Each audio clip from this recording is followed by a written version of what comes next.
Hey, what's going on, everybody? You're listening to the SANE Show, the show about nothing and everything. I'm your host, Cliff, and today I have a very special guest. He is the music producer, singer, songwriter, and freerunner, aka parkour, FootRocket. How you doing, Cam? Hey, what's up, Cliff? How are you doing? I'm good, man. I'm good. I'm excited to have you on the show. For the listeners, you guys don't know, he is another cousin of mine. It's the third cousin to have on the show. Got some dope people in my family. So, super excited to have you on the show, Cam. Excited to have this conversation that we typically have off the record anyway. So thank you for taking time out of your schedule to take and come on the SANE Show today. Yes, thank you. I'm actually really honored, and I was even surprised, but this is pretty cool. Thank you. Yeah. Anytime, bro. Anytime. Really quick, before I introduce the topics, I want to take and do the shout outs. I want to shout out to all the listeners in all 60 plus countries. Thank you guys for continuing to show your love and support for the SANE Show, continuing to like, share, and subscribe, and all those people that filled out those surveys, helping us out even more. Thank you guys. I appreciate you guys. And if you're listening and you don't already follow us on social media, be sure to check us out on Instagram and Twitter at the SANE_show. Again, that's at SANE_show, SANE_show.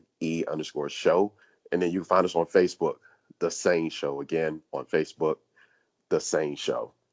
So today we're going to be talking about music and video games, and a conversation I'm really excited to have with you, Cameron. And then we're also going to talk about electronic and dance music, not to get it confused with EDM, but electronic and dance music. And then following that, we're going to have an interview with you, Cam, so that the listeners can learn more about you, the things you do, and your journey as well in music. So with the first topic, music and video games, again, with the work that you're doing, producing a video game soundtrack, and then the conversation that you and I last had when we sat down together, I thought this was a really great topic for us to talk about, especially when you really think about the whole idea of music and video games. One of the things that stood out to me when I was putting this together is the increase in the presence of mainstream music artists in the video game industry as it concerns making music.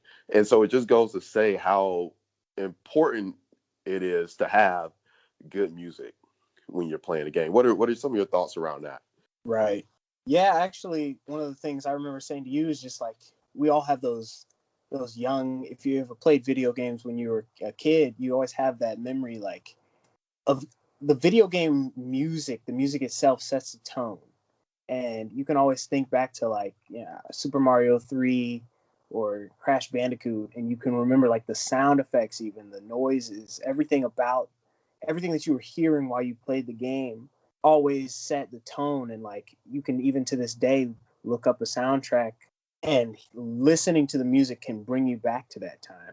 So I just think, to your point, the music that is used, whether it's external music like mainstream music, usually for like sports games and stuff like that, or if it's music that was literally made specifically for the game, it's always very important to choose the right stuff to set a tone, and a mood for the type of game that's being played. I think it's fascinating. Yeah, it really is. And I just think about, even though I don't play video games as much as I would like to now, I'm getting that new PS5 though, for sure.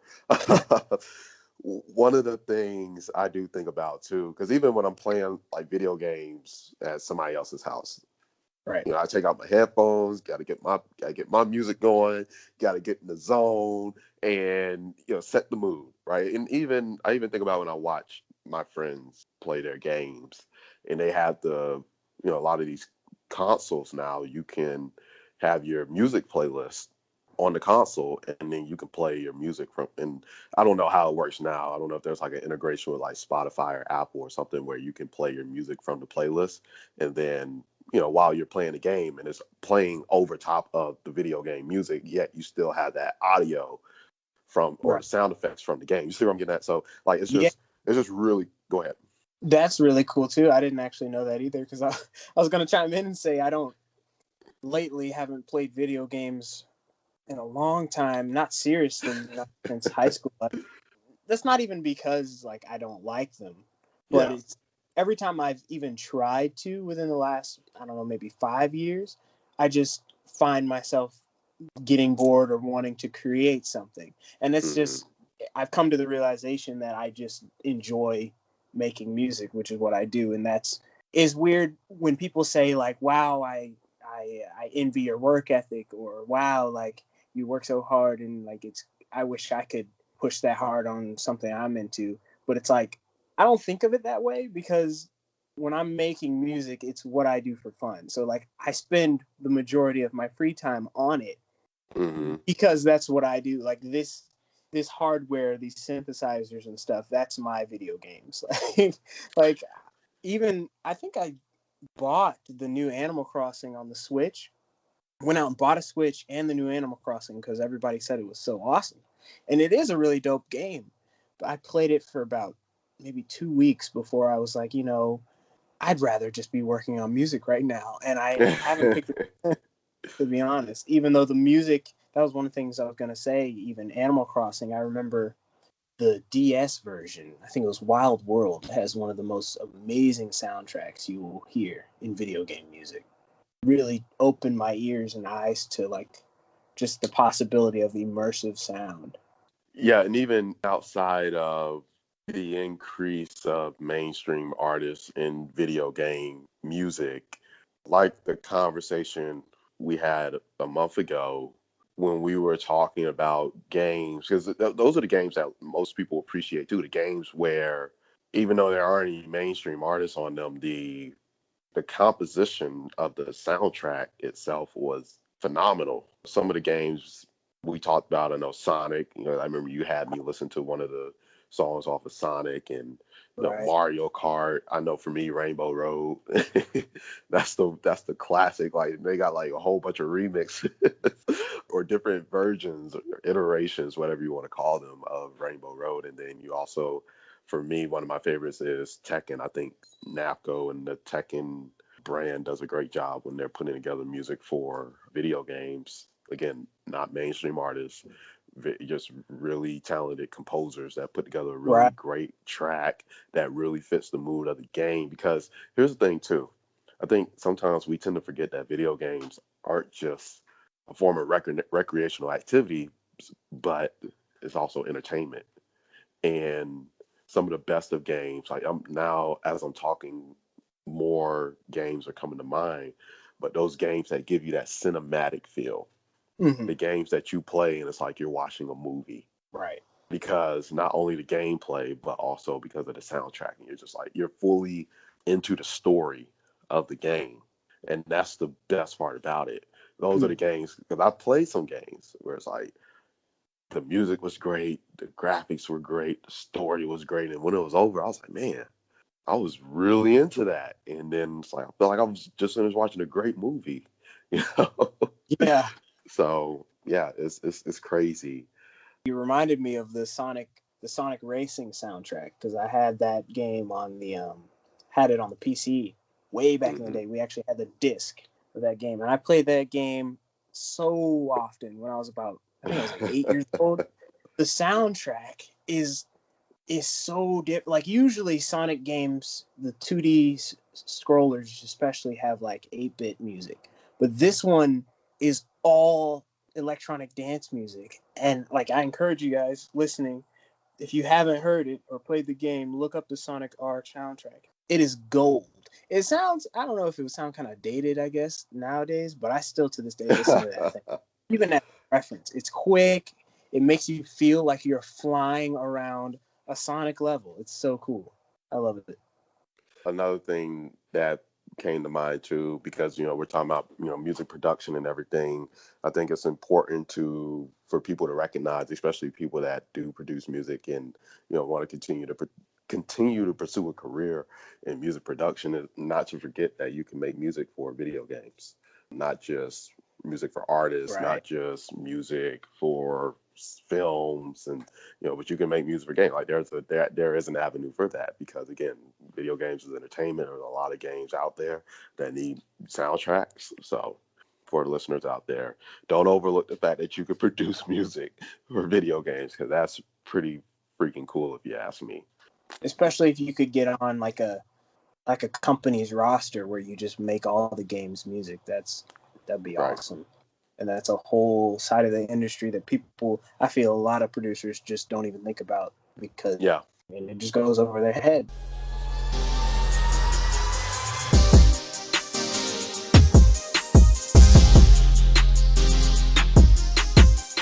All right, we're back. Now we're going to talk about electronic and dance music. Again, I said this earlier when I introduced the topics, not to get it confused with EDM, because yes, I know EDM. But in terms of really looking at them as two separate genres, reason I set it up like that is because I'm thinking about when you go into Apple Music. I use Apple Music, and I'm going and looking for my electronic music. I have to go into electronic. I'm looking for dance. Sometimes they're throwing in pop music. And I think it was a few weeks ago, I sat down and I actually thought about it. And I said, I think it's unfair to the subgenres of electronic music to just categorize all of them under electronic. And there is mainly house, because I've really been getting into house music this summer. Shout out to cousin John, put me on to the Jersey house and a little bit of the Chicago house. But again, there's different variations within house music as well. So example, when I go into my house music on Apple Music, there's only 3 songs. The rest of them, where there's probably a bunch of more of those, I have to find them under electronic music. And it's like, come on, house music should be in under house music, again, with all different variations. And Yeah, go ahead. I was just gonna say that one of the things about that is, and one of the things a lot of people don't actually know is that house music is one of the oldest American forms of dance music. That is right after when people burned a bunch of disco records publicly. These kids in, I think it was a bunch of kids in Chicago, were trying to figure out basically how to make these disco beats with electronic equipment, how they could basically make this music that their parents were listening to, that they grew up listening to, that four on the floor beat. And so they took the 909 from Roland because it was cheap and they could afford it. There were actually a lot of other drum machines that were, more popular in the big music industry at the time, but these kids couldn't afford it. So they're like, well, what has good sounds that we can actually afford? And like Roland actually, if I remember correctly, the 909 was thought of as like almost a failure. And that's how a bunch of kids in Chicago who started house music were able to actually acquire the material to make some of the greatest music of our time, but also to influence almost every genre to come after it, especially pop music and the like, and even hip hop. But yeah, house music. I feel like because it's so old and it's older than a lot of people know, it Hmm. gets construed and just kind of thrown into these other genres that have come after it, just because of how old it is. That's true. I do agree. And I thank you for the history lesson. So I learned something new there about how house music even came to be. Because I think the interesting thing too, if you actually sit down and you look at electronic and you look at the different subgenres, you can definitely see what came out of what. And we were Right. kind of having that conversation too. I forgot with which subgenre of house music, but I remember you and I were having that conversation. We were talking about this one group. I don't know if it was Swedish House Mafia or it was one of the big groups, and talking about how their music, it was like a blend of the different electronic genres, and then they kind of switched and started focusing or making more music in a different subgenre. Basically, they went very broad to a little more specific, because I think something about their music was sounding redundant. I don't know. Don't quote me, but I just remember that conversation we were having. But again, just going back to my point again, like because that's the thing that I find very interesting and cool about music, is being able to trace back where other genres were born out of genres that already exist and that have existed for a long time. So for you to Yeah. say what you were saying about house music, yes, we can run a whole nother show on that one. Honestly, when we Yeah. talk about the impact that house music has had on not just again the electronic genre, but music in general. So Yeah. because I just again that's something I constantly think about, especially when I'm sitting around my cousin and I'm listening to house music, and I'm just thinking like, because again when you listen to certain genres long enough, you start breaking it down, and then you Yeah. start figuring out like where did all of this come from, or where have I heard this before? You see what I'm getting at? Right. There's a lot Yeah. to electronic music. And I think for the people that are listening, if you don't listen to Jersey house music, you got to get on it because that's where it is. Respect to Chicago house music too, but Right. Jersey house just happens to be my favorite. So I am being biased. Got to get on the Jersey house music because it's like my cousin says, when that music is going, it's hard to sit down. Like that is true party music, and it never gets old.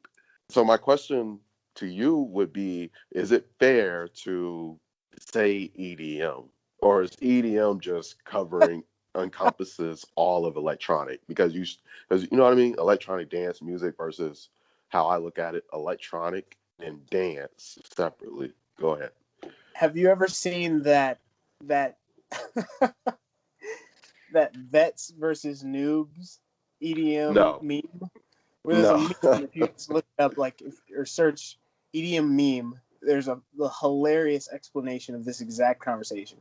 I mean, honestly, as a producer, I cannot say that it's fair, no, but I get it, especially as a person from the outside looking in. How it might just all sound the same, but if you do your history, you really come to find that a lot of these things are new and they came from something else, which came from something else, and these are all entirely different things. I'm looking at something right now. There's progressive house is very different than acid house. French house is also very different. Techno is its complete other cousin to house music, but they're not the same. Everybody knows dubstep sounds nothing like house music.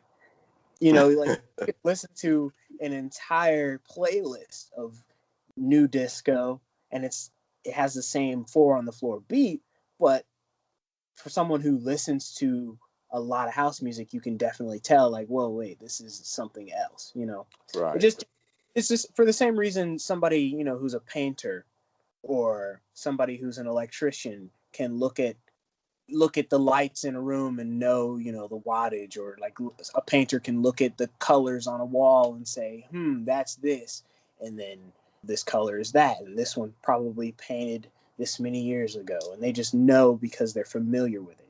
The more research you do, the more you delve into these genres, the easier it is to draw the distinctions. One of the oldest house music producers, I think he's considered like the godfather of house, is Frankie Knuckles. If you look him up and look up his story, I'm pretty sure he's from Chicago too. Another pair of old cats would be, and I say that in the most respectful way. I say old as in like original Hmm. gangsters, not old as they're just old. Octave One. Octave One actually still to this day uses only hardware in their live set, and they do like an hour long house set with just machines up there, not even spinning records. It's crazy. Really Nah, talented. that's dope. Yeah. I will say when you mentioned French house, I had to verify this, but my introduction to house music was actually French house, and it was David Guetta. Oh wow. Yeah. That's funny you say that because that's literally the same for me. It was Daft Punk. Ah, yeah.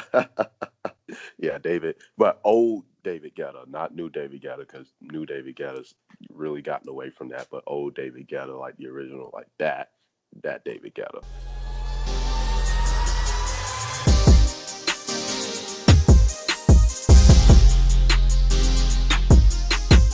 All right.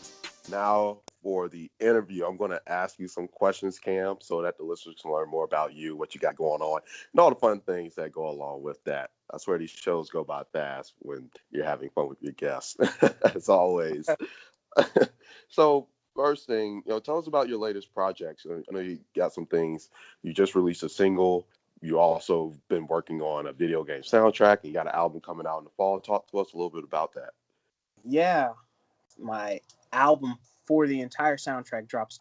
For those of you listening, Block Adventurer OST Adrift. Yeah, I made that probably, I think it was middle of last year. Well, let me back up.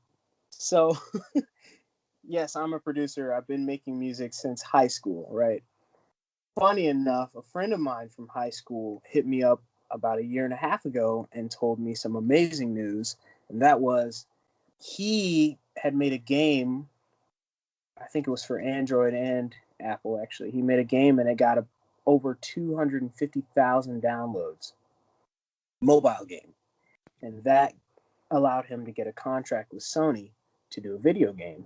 And so he contacted me because he remembered that I used to do music in high school. And he actually hasn't been following my like kind of musical journey since then. So it was kind of amazing that he remembered me and thought to hit me up. He hit me up and asked if I wanted to do the soundtrack and if I still worked on music. And I was like 100% yes and 100% yes. So that's how that got started. The game itself is kind of a sandbox game. What he asked me for, and it was very interesting again because he hadn't been following my musical journey since high school. And this is like in last November, I dropped a dance record on Roundhouse, which had basically nothing that he was looking for on it.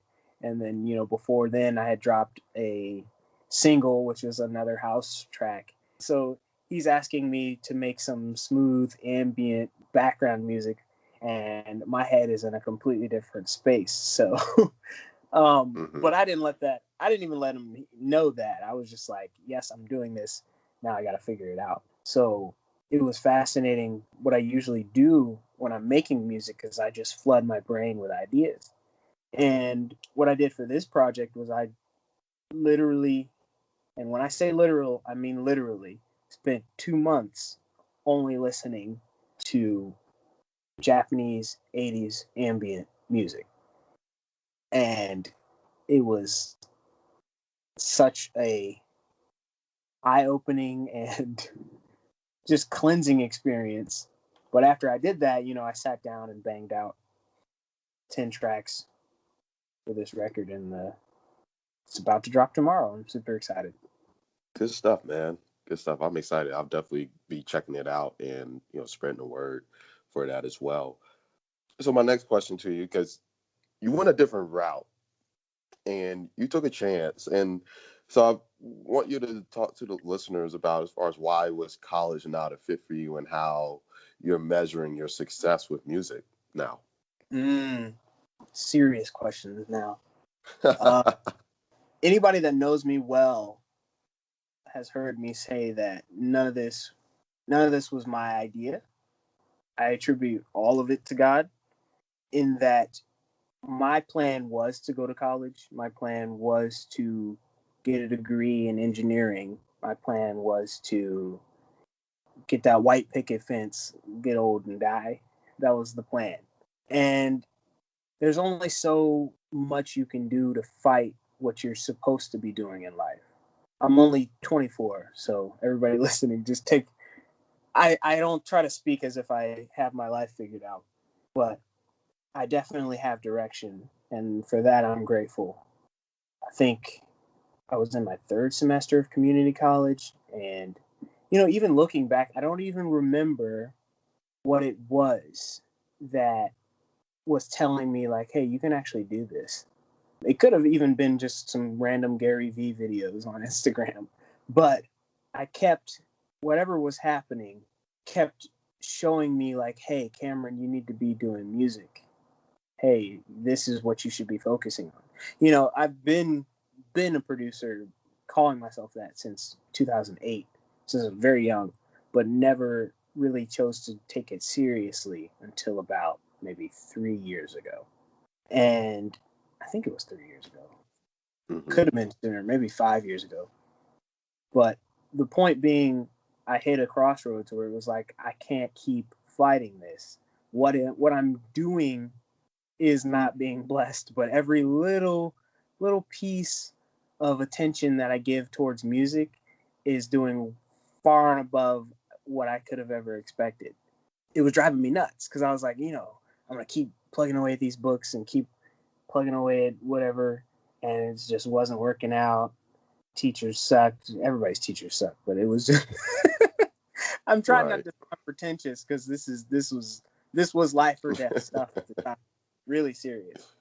But every little thing I was trying to do just wasn't working, and I would spend some time on music, and then out of nowhere, I'd get like asked to play a show somewhere, and I'd be like, "What? Like that's crazy!" And then people would tell me, "Oh, did this song is great. This is awesome. You should work with this person." And all these things, all these opportunities that I didn't ask for, that just kept getting flung at me because I was dabbling, in music and kind of treating it like, I don't know. It's always been a hobby. My whole family is musical, so it was always there. It just Me wasn't the included. So, yeah. It's just in our blood. Like it was always yeah. there growing up. My mom's whole side of her family sings. I sing. My sister sings. But it was never focus until I had that crossroads, and I was like, told my parents I'm not going back to school, and they were like, I actually took it a lot better than I thought because I was like kind of scared they would be disappointed in me, but it was really just in hindsight, as I said, it was really just my own expectations that I was trying to go with, and the reason I thought they would be upset is because I had painted them as that picture, like they want me to do this, so I have to do it. But it was really just me not doing what I knew I should have been doing, which was music in the first place. And I guess I'd say to anyone else, like deep down, I think everybody does know what they should be doing with their life. It's just really difficult to do it sometimes. But even where I am now, I'd say that it's worth it. No matter how scary, no matter how daunting, whatever it is, I'd say it's worth it. That is very true. In layman's terms, walk us through the workflow of making a song. In layman's terms. Well, okay, this is an analogy I like to use when explaining music production to people is taking what's in your brain and trying to put it down on paper or trying to put it down so that other people can hear it, so that other people can experience it, whatever it is in your brain. This is art in general, I think, actually. So when it comes to music production, if you're a musical person and you have an idea or a sound or a tune in your head, you can hear it. So in layman's terms, going through the workflow would just be trying to, where would you start? Like I have a beat in my head maybe, so I'll either pull up a drum machine or get a friend of mine to record the beat and I'll clap it out for them and go boom ka, or I'll beatbox it in, take a microphone and just record it down, get the idea out of my head. Sometimes I'm in the car and I'll grab voice memos and just sing a little tune, something, just to get it out of my head. From there, you just keep building on what you have.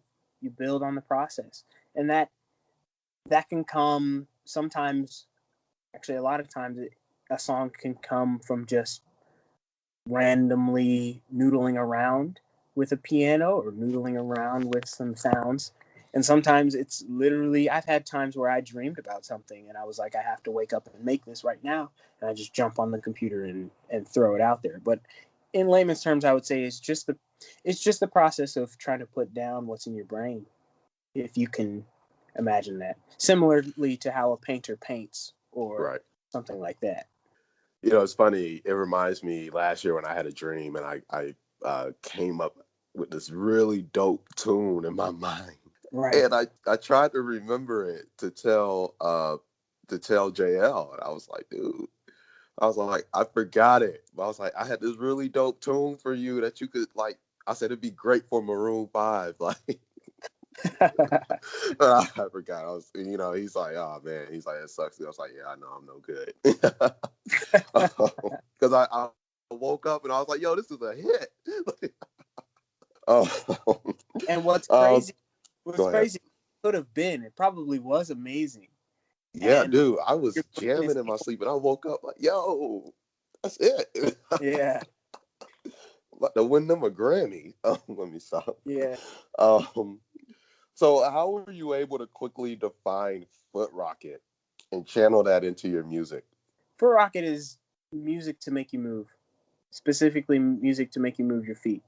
I skate a little bit, as he said in the intro. I do parkour, all these things, dancing, all of these things come together to be what FootRocket is. You know, the idea of just moving your feet in a quick way. Also, in a sort of idealistic way, FootRocket is here to just put a pep in your step. You know, help you get through what you're doing, help you put rockets on your feet in what you're in your everyday walk in life. FootRocket is music to lift you in Yeah, every sense of the from your feet. I can see that. I'm literally visualizing like you got some rocket boosters on your shoes. So, Yeah, well, hey, man, it's always a pleasure talking to you. We're family, so we hang out a lot anyway.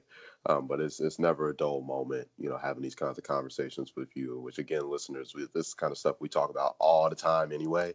So but thank you for taking time out of your schedule to take and come on the SANE Show. Really quick before I let you go, let the listeners know where they can find your music and everything else that you're working on. on streaming platforms, it's FootRocket, which is one word, capital F, capital R, FootRocket. On Instagram, it's FootRocket Music, one word, no underscore. On Facebook, it's FootRocket. Twitter, I believe it's FootRocket Music. But one word, FootRocket. Search me, find me. no, no, but in all seriousness, thank you for having me on here. It's definitely Always, dude. Always. Gotta have you back on. And listeners, be sure to again go check them out. You can find them on all the major streaming platforms, Apple, Spotify, and everywhere else where music is found and sold. Foot Rocket. Again, check them out on Instagram. You'll find them there. Follow them, check them out, stay posted, support them. Thank you again, Cam. Love you, thank you. dude. And if you're listening, be sure again to check out the SANE Show. Make sure to follow us on all the social platforms. And you're listening to the SANE Show, the show about nothing and everything. And until next time, we're out.